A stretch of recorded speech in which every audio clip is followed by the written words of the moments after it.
राम राम मंडळी, आपल्या नवीन ब्लॉगमध्ये तुमचं सर्वांचं स्वागत आहे. तर काल रात्री गेलतो भिजवाय गावात, रातभर भिजवलं, तिथं झोपलो होतो. सकाळचं लवकर घरी आलो. घरी येऊन आपल्याला धाराबिरा काढायचं, त्यामुळे लवकर घरी आलो. घरी येऊन धाराबिरा काढलं की आता म्हणलं वैरण टाकायचं, म्हणलं वैरण तुलली पाहिजे पहिल्यांदा गुरांना. मग आलो की रानात, गार तर मांदळ लागते असल्या वातावरणात. वैरण काढून कट करून टाकली गुरांना. मग काय घरचं काम उरकून चाललेलं दहीवड्याला काम होतं जरा आपलं. तोपर्यंत म्हणलं सान्या म्हणला मला शाळा सोडून जाताना जा.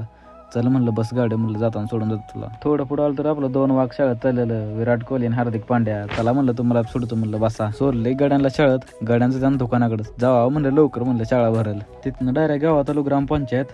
गाड्याचं म्हणलं जाता जाता गाडी घ्यावं, काय कामा म्हणून गाडी गावात आल्या बघावं. तर गाडी लावली आपली गावात आणि माऊलीची गाडी बसलो. माऊलीचं बी काम होतं दहीवडीला. चला म्हणलं दोघं जाऊन येवा, एकाला दोघं सोबत असलेलं बरं असतं. जाताना आधी म्हणलं गाडीत तेल टाकून घ्यावं, नाहीतर पुढे जाऊन काय प्रॉब्लेम होणे. पहिल्यांदा गाडीत तेल टाकलं, चला म्हणलं आता जाऊ. आलो की दहीवडीत बँकेपाशी. एवढं ऊन पडलं तरी अजून अंग घालतंय गाडीवर आल्यावर. गारटच मांदायला लागतंय. बँक मधलं काम करून डायरेक्ट म्हणलं येताना मोसड मधनं आपल्याला भरड्याचं ठिकाण होतं. मग घेतलं भरड्या ठिकाण आपलं. घरी येऊन कपडे चेंज करून आपल्याला जायचं होतं. गावातली वैरणा नाही काल काढून ठेवली. मग काय वैभवला घेतला आणि बाबाला घेतला. चला म्हणलं पहिल्यांदा वैरण जाऊन आणू. वैरण भरले की वैरण एवढी नव्हती, थोडीच होती, पण तिथे ध्यानातच नाही आपल्या व्हिडिओ काढायचा. चला मग भेटतो पुढच्या ब्लॉगमध्ये. ब्लॉग आवडला तर लाईक करा.